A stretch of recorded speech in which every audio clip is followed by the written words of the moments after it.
Berhati-hatilah dengan amarah, karena amarah terkadang bisa membuat perkataan dan perbuatan kita di luar kontrol kita yang mengakibatkan kita bertindak bodoh dan berlaku tidak adil terhadap seseorang. Sebuah kisah tentang seorang anak kecil berusia 3,5 tahun. Seorang anak tunggal, seorang anak yang memiliki ayah dan ibu yang sangat sibuk dalam bekerja. Pergi di subuh hari, pulang sampai sore, bahkan sampai malam hari. Dita namanya. Anak 3,5 tahun ini ditinggalkan di rumah bersama seorang asisten rumah tangga yang biasa dipanggil Bibi. Dita bersama Bibi di rumah terus sehari-harinya sementara ayah dan ibunya terus bekerja. Ayah dan ibunya memberikan pemahaman kepada Dita, apa yang kami lakukan ini nak, untuk kepentinganmu juga, untuk sekolahmu nanti, untuk kehidupan kita nanti, maka mengertilah. Kata ayah dan ibu meminta pengertian Dita saat Dita menginginkan waktu bersama dengan kedua orang tuanya. Dan ayah dan ibu Dita pun bekerja seperti biasa, layaknya di kota-kota besar. Ketika mereka memiliki kendaraan pribadi, mereka memilih untuk pergi ke kantornya dengan transportasi umum untuk menghindari kemacetan. Maka Dita pun seperti biasa sehari-harinya bermain seorang diri sementara Bibi sibuk dengan pekerjaan rumah tangga, memasak di dapur, membersihkan semua yang ada di dalam rumah. Dan Dita bermain-main dalam pekarangan rumahnya. Di halaman rumahnya seperti biasa ia bermain ayunan seorang diri, ia memetik bunga-bunga. Dan di suatu hari Dita melihat ada sebuah paku yang sudah berkarat. Maka Dita pun melihat paku tersebut dan kemudian ia melihat, oh aku bisa menggambar dengan paku berkarat ini. Maka Dita pun mulai menggambar wajah ayahnya, wajah ibunya di lantai terlebih dahulu. Tapi ketika ia menggambar di lantai, ia tahu bahwa ternyata tidak jelas gambarnya karena lantai itu adalah lantai marmer. Maka Dita 3,5 tahun ini pun pada akhirnya melihat ada mobil ayah dan ibunya yang berwarna hitam. Maka dengan paku karat tersebut Dita mulai menggambarkan wajah ayah yang dirindukannya di mobil sang ayah dan mobil sang ibu. Ia mulai menggambar wajah ibunya dengan bahagia. Ia pun menggambarkan dirinya di situ. Ia menggambarkan tidak hanya di sebelah sisi kanan mobil tapi juga di sisi kiri mobil, di depan bagian mobil. Ia gambar terus wajah ayah, wajah ibunya. Aku rindu pada ayah dan ibu. Aku ingin ayah dan ibu menggandeng tanganku seperti ini. Aku ingin ayah dan ibu menggendongku seperti ini. Begitu kata Dita, terus menerus menggambar dengan paku berkarat di mobil ayah dan ibunya. Dita pun kelelahan dan akhirnya dia tertidur. Ketika ayah dan ibunya pulang dari bekerja, alangkah kagetnya sang ayah dan sang ibu. Mobil itu adalah mobil yang belum lunas cicilannya, yang mereka mati-matian bekerja untuk bisa memiliki mobil tersebut. Dan kini mobil tersebut rusak karena gambar yang menurut mereka adalah gambar anak-anak bodoh yang pada akhirnya merusak mobil tersebut. Maka sang ayah belum mengucapkan salam ketika melihat mobil tersebut langsung berteriak dan memanggil, "Bibi, kemari!" Kata sang ayah dengan nada yang sangat tinggi. Sang ibu atau sang istri ini pun tak kuasa lagi menahan amarahnya juga. Dan sang ayah mengatakan, "Siapa yang melakukan ini, Bibi?" Kata sang bapak sambil marah-marah dengan nada yang sangat tinggi. Darahnya mendidih. Dan kemudian sang bibi pun melihat gambar-gambar yang ada di mobil tersebut. Dan kemudian takutlah wajahnya.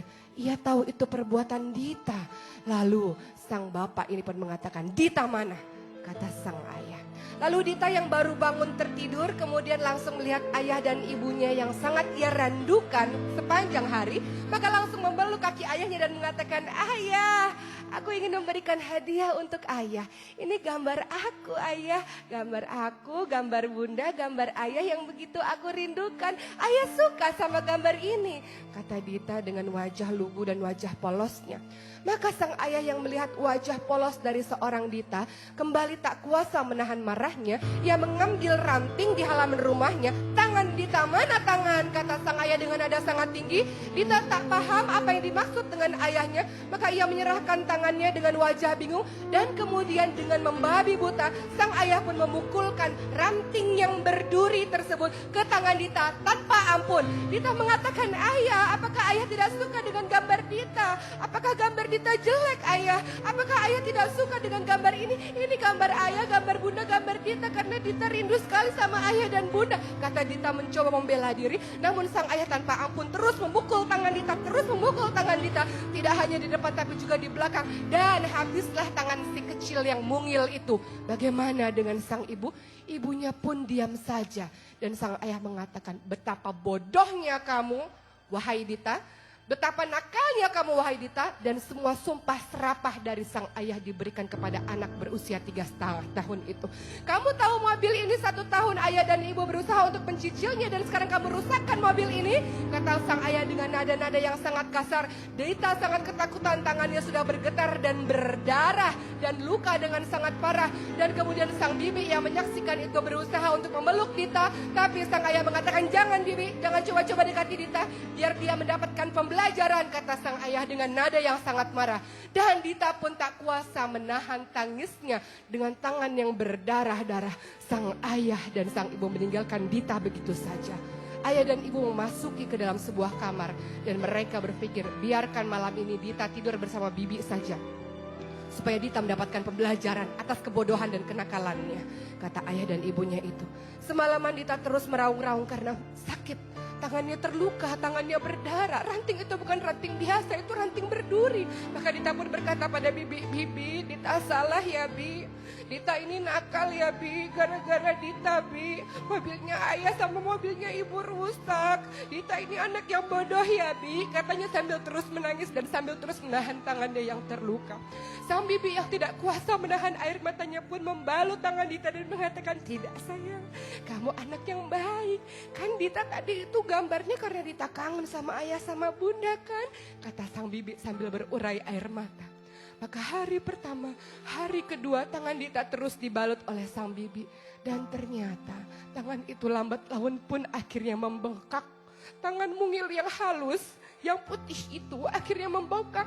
Dan sang bibi mengatakan kepada ibu Dita, ibu, tangannya Dita bengkak bu, kayaknya harus dibawa ke rumah sakit. Biarkan saja, itu bengkak biasa saja, kasih obat biasa saja, kata sang ibunya. Lalu Dita pun 2 hari 3 hari terus berada dalam pelukan sang bibi di rumah atau di kamar sang bibi.